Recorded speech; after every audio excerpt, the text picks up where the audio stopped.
and community life is music, a powerful, expressive tradition that brings the tribe together and connects them with nature, their ancestors, and each other. The role of music in Hadzabe life. For the Hadzabe, music is not a separate art form, it's woven into daily life. Unlike modern societies where music may be confined to concerts, recordings, or entertainment venues, Hadzabe music is functional, spiritual, and communal. It is not performed in the conventional sense, it is experienced and lived, often spontaneously. Music is used for celebration, after a successful hunt or community gathering. Storytelling. Passing down tribal stories, myths, and history through song. Rituals and ceremonies, including rites of passage, healing dances, initiation, and weddings. Bonding and play, around the campfire in the evening, singing, clapping, and dancing.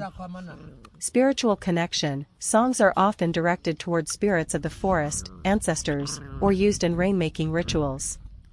Instruments, rhythm from the earth. Most Hadzabe music is vocal and percussive, made using the body and natural instruments. Instruments are few but deeply symbolic and effective. Drums, often crafted from hollowed logs and animal skins. Used for rhythm in group dances and ceremonies.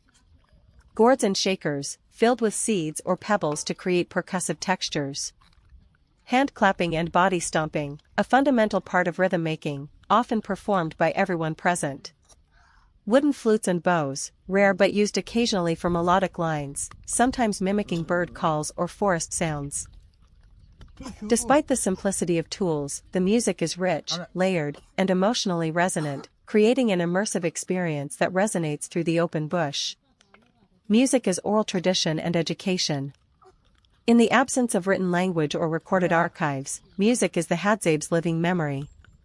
Songs serve as oral textbooks, teaching how to track animals, what plants are edible or medicinal, tribal history and legends, behavioral codes and social expectations.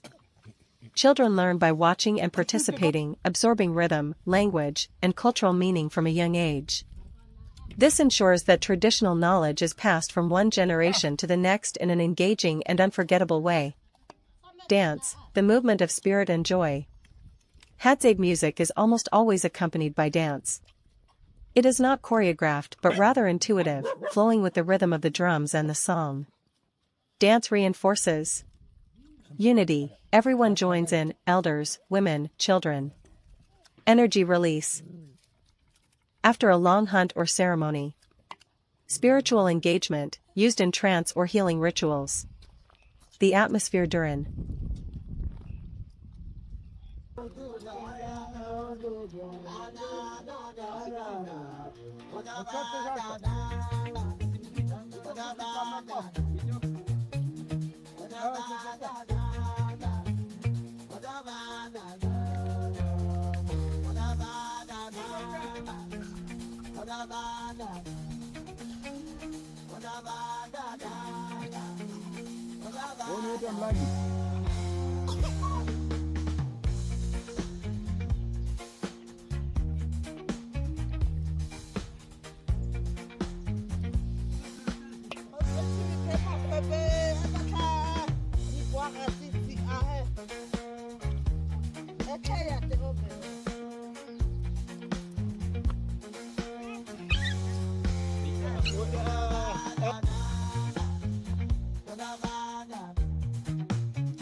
The forest awakens with sound, birds calling, leaves whispering in the wind. A small group of Hadzabe men and women walk gracefully through the lush green, their eyes scanning the trees for treasures. In their hands, baskets slowly fill with vibrant fruits glowing under the dappled sunlight. Imagine a taste untouched by time, ingredients plucked straight from nature's pantry, guided by knowledge passed down for thousands of years. The Hadzabe, one of the last true hunter-gatherer tribes on Earth, live in harmony with the land in ways most of us can only imagine. Every fruit they pick, every hive they climb, tells the story of survival and tradition woven into their daily lives. To witness their food culture is to glimpse a way of life that has nearly disappeared from the modern world. Now, step closer. The camera lingers on glistening wild honey dripping from combs, crimson forest berries shining like jewels, and roots freshly pulled from the earth. These are not ordinary ingredients, they are gifts of the wild, carefully gathered and celebrated. What follows is a culinary ritual rarely seen by outsiders, a Hadzabe recipe blending forest fruits with raw honey, simple yet profound, ancient yet alive. This is not just food, it is memory, connection, and survival preserved in taste. Prepare to witness an intimate moment with the Hadzabe tribe, a feast that carries the flavor of history itself, wide-shot, lush African forest. Sunlight cuts through the canopy. The Hadzabe walk barefoot, their movements calm but purposeful. Opening the unseen world. Imagine a taste untouched by time. Ingredients plucked straight from nature's pantry. Contextualization. Close-up, hands reaching for bright berries, children carrying woven baskets. The Hadzabe are one of the last true hunter-gatherer tribes on Earth. Their way of life, nearly unchanged for thousands of years, offers us a rare glimpse into humanity's ancient bond with nature. Building anticipation. Camera pans across a beehive in the crook of a tree. Honey drips like liquid gold. A Hadza climbs swiftly, retrieving the hive with ease. Here, food is more than survival, it is tradition. Every hunt, every harvest, every drop of honey connects them to ancestors who walked this same land. Ingredients teaser. Slow-motion shots, wild honey glistening, crimson berries tumbling into a basket, roots brushed clean against stone. Glistening wild honey, exotic berries, and fruits of the forest, simple, pure, untouched. Together, they form the foundation of a recipe as rare as the tribe who keeps it alive. The dish reveal. The Hadza gather, mixing honey with fruits. Children laugh, elders taste, sharing is central. This is not a recipe you'll find in cookbooks or kitchens. This is living heritage, a culinary tradition passed from generation to generation, kept alive through the rhythms of the forest. 2:10, Closing Reflection. Final.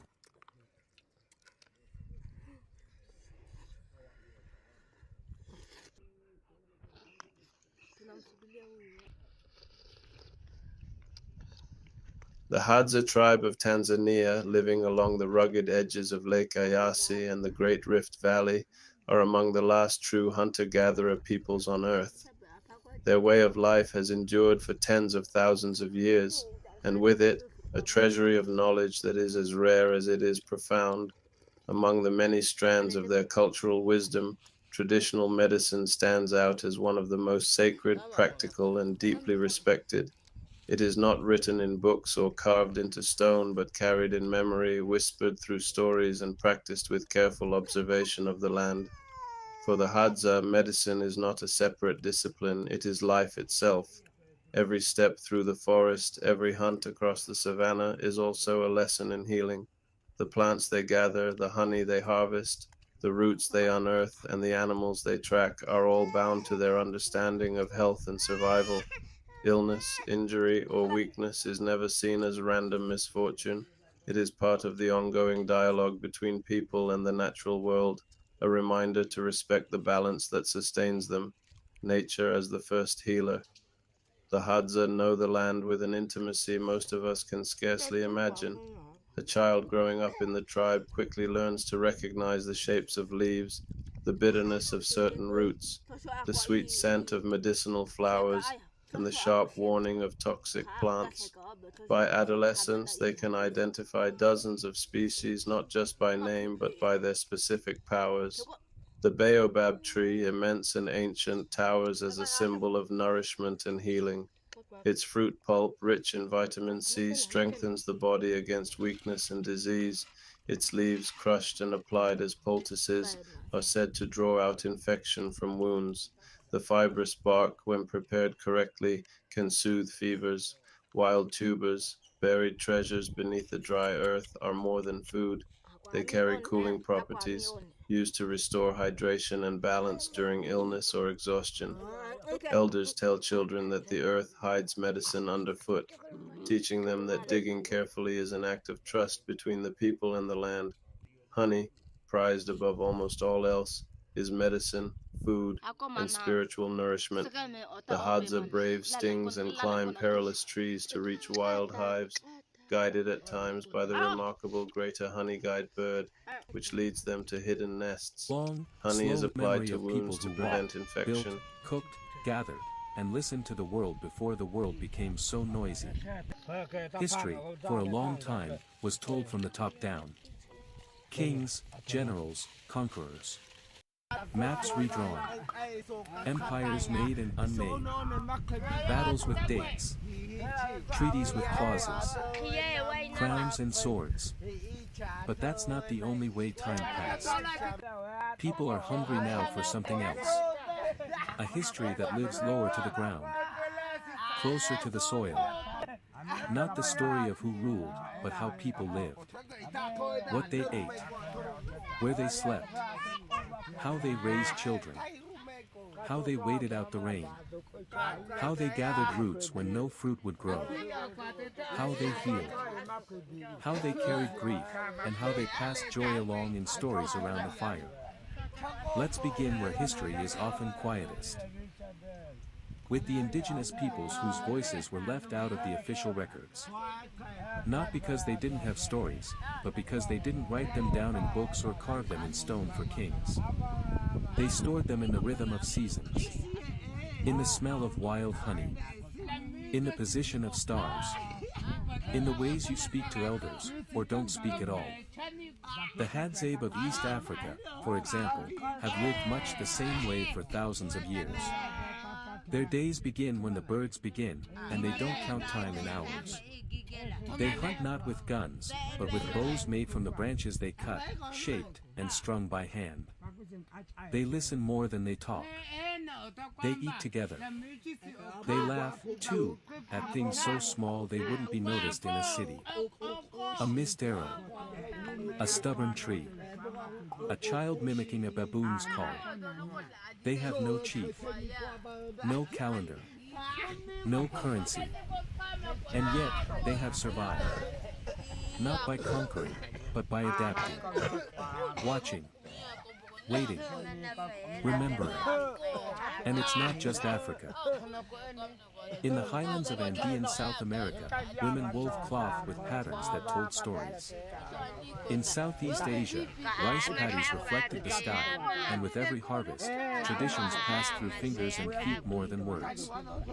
In Australia, Aboriginal songlines stitched together the land like invisible maps, guiding people across space through melody, rhythm, and memory. So often we hear about wars and inventions. But what about water jars? Cooking stones? Midwives? What about the everyday? There's a quiet longing, now, in our restless modern world, for those histories. The ones that show not how power was won, but how life was sustained. How women moved in the shadows of palaces. How communities thrived without money or roads or machines. These aren't the loud stories. They won't keep you up. In fact, they do the opposite. They slow your thoughts. They invite your breath to match a slower rhythm. The rhythm of gathering wood at dusk, or chewing tubers under a tree while someone tells a story.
Wow!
Da da da da da da da da da da da da